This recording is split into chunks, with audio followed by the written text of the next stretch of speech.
Is it the government or developers or inflation to blame when house prices are going through the roof and housing affordability is getting worse? Because according to an article I've been reading, building approval rates has been sinking to oblivion. This is a graph from the Australian Bureau of Statistics. It shows per capital city that attach housing approvals. As you can see here, at the peak of housing approval 2016, it has been dropping in a 2-decade low. In fact, 849 units were only approved in Sydney in November. Now, while that might be a big number, but if you look at Sydney, the blue line, it is actually not too good compared to before. Same thing for Melbourne, Brisbane, and Perth. But the red line, which is Adelaide, there is a slight increase. And that's because the Adelaide government has introduced a home builder stimulus package. For housing approval throughout the years, look at that. We were at the peak in November 2020, and then a big steep drop. Simple economics, demand and supply.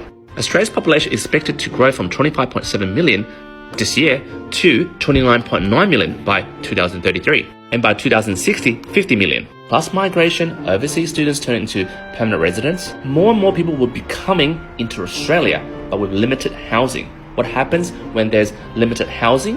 In layman's term, for example, there were like 5 homes over here, and there's 50 million people looking for homes. Well, each home will be selling at normal average price rates. Natural demand and supply comes in. Hey, you want $1 million for a house? Hey, I can offer 1.2. Hey, I'll offer 1.3. I'll offer 1.9. I offer $3 million. And maybe for a bloody shoebox in Western Sydney. Again, source from ABS, the annual dwelling approvals. What is happening? From 2016, as you can see, a dip towards November 2020, then a rise, and then a further dip. What is happening, guys? Is the government housing department breaking balls for developers to get their housing approved? Or simply inflation, the rise in inflation is squeezing the nuts of developers so they can't build and develop?